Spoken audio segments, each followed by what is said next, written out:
L'avenir de la pharmacie, il est pas facile. Il n'est pas facile à différents niveaux. Il n'est pas facile parce qu'économiquement, c'est quand même de plus en plus compliqué. Et on a vraiment changé d'air depuis ces dernières années, puisque les économies de sécu font quand même que l'évolution du médicament n'est plus du tout sur un trend positif. Et que donc le pharmacien, par rapport à ça, doit être capable de se renouveler sur les produits qui ne sont plus forcément des produits de prescription, qui peuvent être donc effectivement tout le médicament conseil, et doit aussi être capable de proposer une offre très élargie sur tout ce qui est la parapharmacie qui permet voilà, de tenir l'économie de l'officine, sachant que pour mener à bien ces missions qui sortent de la simple délivrance sur ordonnance, il va falloir acquérir une compétence et une capacité à mettre en place des services qui puissent plaire aux clients, consommateurs, patients qui viennent en officine. Et ça, c'est tout le challenge des pharmacies de demain. Et par rapport au métier il y a une vingtaine d'années, c'est toute la mutation. Moi qui ai travaillé dans la pharmacie de mon père il y a 30 ans, celle où nous sommes aujourd'hui, je vois l'évolution quant à la délivrance du médicament pur et dur de l'époque, et aujourd'hui l'évolution vers le conseil, vers la prise en charge du patient. C'est effectivement de proposer des officines dynamiques avec une offre et des prix compétitifs, mais ça c'est la base, c'est pas forcément la stratégie pure de Paris Pharma. La particularité du groupement, c'est d'aller vers le développement du service et de la qualité d'accueil et de la qualité de service client. Et c'est là que le consommateur, je pense, attend le pharmacien de demain, parce qu'aujourd'hui, il peut trouver des prix partout, mais c'est plus le seul, c'est plus la seule motivation du consommateur. Les consommateurs aujourd'hui sont devenus très exigeants, ils veulent des produits de qualité. C'est vous qui les fabriquez.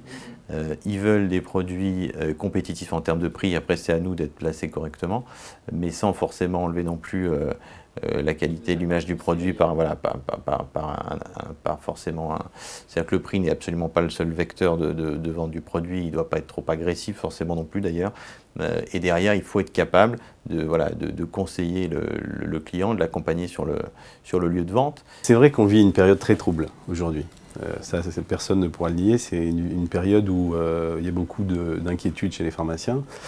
Ceci dit, il reste néanmoins une réalité, c'est que le métier de pharmacien est un métier d'avenir.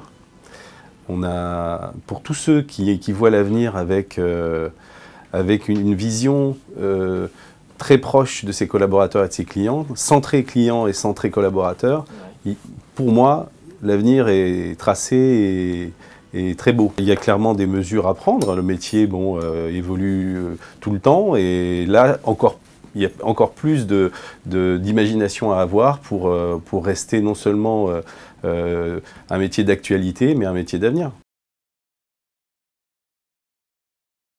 Il faut de la compétence à tous les niveaux. Aujourd'hui, voilà, les préparatrices ou même les pharmaciens ne peuvent plus être simplement du personnel avec une compétence pharmaceutique certaine qui est celle de leur diplôme, mais qui sont là pour délivrer de l'ordonnance. Ils doivent être capables de faire du conseil associé, ils doivent être capables d'aider leurs clients ou de les conseiller dans des situations sans forcément qu'il y ait de vente d'ailleurs, mais c'est une vraie prise en charge.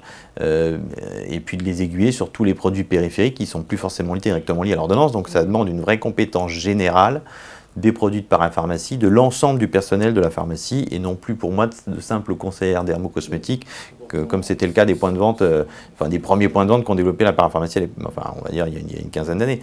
Aujourd'hui, je pense que l'ensemble du personnel doit être formé, l'ensemble du personnel doit être formé à la dermato, voire à la cosméto, et doit pouvoir faire du conseil associé. C'est surtout de la formation. C'est surtout de la formation, ça peut être de la formation en termes techniques auprès des laboratoires, ça peut être de la formation en termes de techniques de vente, il y a des professionnels qui font ça très très bien, et puis c'est de la motivation, et puis c'est une fédération de l'équipe. L'objectif pour nous, c'est que concernant particulièrement la dermocosmétique comme l'OTC, ce sont deux domaines sur lesquels on pense que nous avons un avenir, un rôle très important à jouer dans l'avenir. Donc ces deux pôles sont des pôles qui nécessitent des formations permanentes, des mises à jour permanentes, et avoir des gens qui soient constamment formés, même j'allais dire, c'est un axe prioritaire.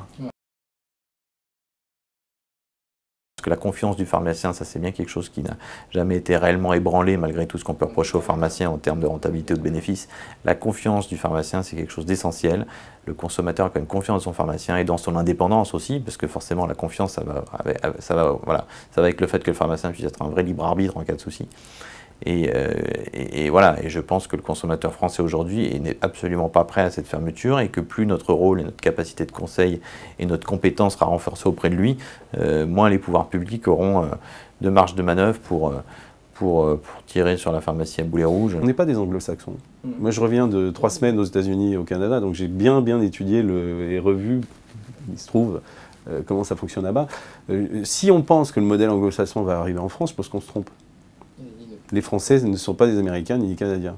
C'est un modèle qui, dans leur approche, quand on voit 90%, je crois que c'est 90% des Français ont une bonne opinion et sont proches de leur pharmacien, c'est un chiffre extraordinaire. Je ne suis pas sûr qu'on demande la même chose. Je pense que cette même question posée à Boston, les gens ne comprennent même pas la question.